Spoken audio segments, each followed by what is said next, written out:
À quoi servirait-il d'avoir un monument au vrai sens du terme de ce type si, comme toujours en France, on prend la moitié d'une décision par peur de prendre la totalité de la décision? On dit Strasbourg, capitale de l'Europe, parfait. 30 ans après, le TGV n'y arrive toujours pas. Honnêtement, on ferait mieux de faire moins de discours sur Strasbourg et construire plus vite le TGV.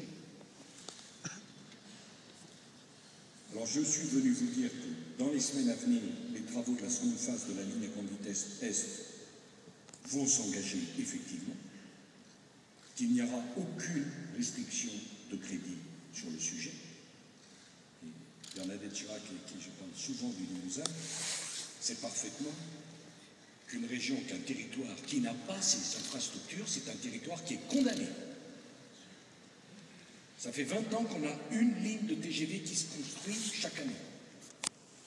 L'année prochaine, on en a 4. Parce que ça ne peut pas attendre. Je veux également dire que l'élargissement de la 31, qui permettra à la Lorraine de demeurer l'axe de passage le plus naturel et le plus court entre Rotterdam et la Méditerranée, nous le ferons. Il n'y a pas d'autre choix, de la même façon que je soutiens la mise en débat public d'une liaison fluviale entièrement nouvelle entre les bassins de la Moselle et de la Saône, parce que ce sont de formidables perspectives pour le transport multimodal à travers cette région. Vous savez, ce sont des chantiers qui dépasseront de beaucoup le fait que je sois président de la République. Mais nous ne pouvons pas concevoir les infrastructures comme étant exclusivement Paris-Province et de temps en temps Province-Paris. Nous devons imaginer que votre région, si proche de nos amis luxembourgeois, auxquels je veux rendre hommage, ou de nos amis allemands, peut bénéficier de toute la croissance européenne. Je confirme également, je l'ai dit aux élus, que Metz bénéficiera des 1500 emplois publics nouveaux. Je m'y étais engagé,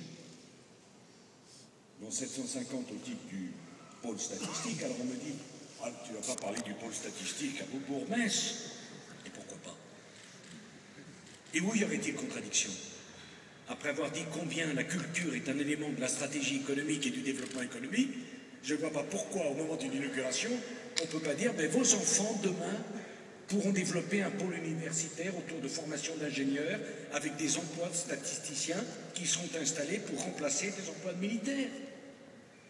Parce que vos enfants doivent avoir le choix de carrières diverses et multiples. Je veux dire également que la ville de Dieuze recevra comme convenu un centre de formation des armées. Et quant à Bitche, elle conservera un régiment de taille équivalente à celle du 57e régiment d'artillerie. Ne m'en veuillez pas de faire mes courses ce matin, mais je vous connais. Et si j'en parle pas, on me le reprochera. J'en parle donc. Parce que je crois aussi, je voudrais en terminer par là, que beaucoup repose sur la confiance que nous pouvons nous faire au-delà de nos différences.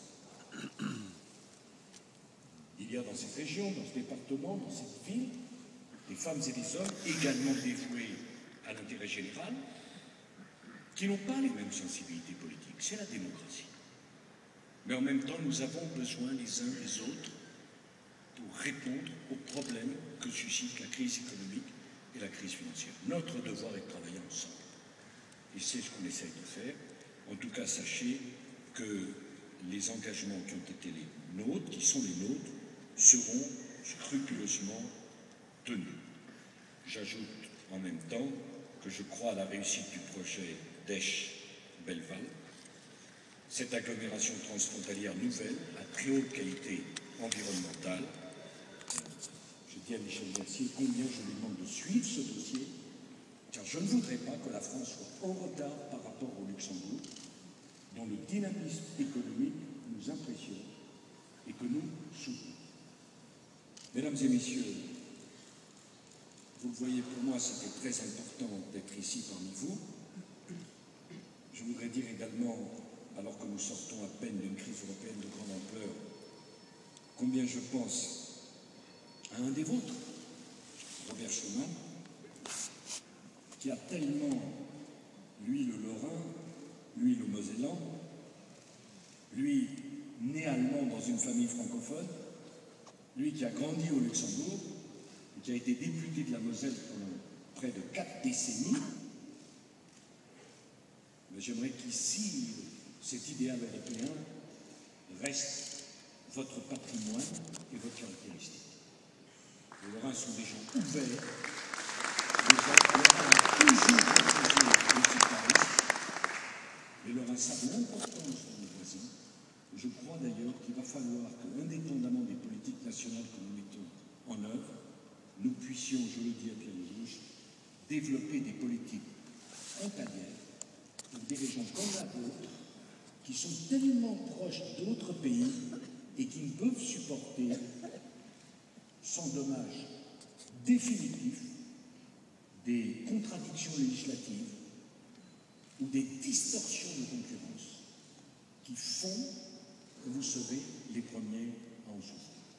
Je crois qu'il va falloir que nous nous disions l'unité de la France est faite. Ce n'est pas un drame si dans les régions frontalières, on peut prévoir des dispositifs adaptés, plus souples, qui permettent aux élus d'imaginer, au-delà de nos frontières, des systèmes de collaboration.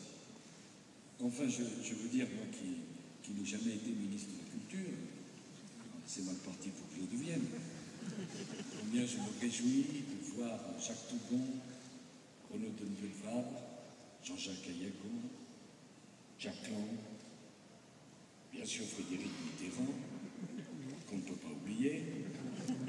Pourquoi? Parce que ça montre que tous les hommes qui ont porté ce ministère, ayant en partant laissé une part de ça prouve qu'ils ont aimé leur travail. Chacun, à sa manière, a pris une part dans les décisions, et il est juste qu'ils soient remerciés de ce qu'ils ont fait.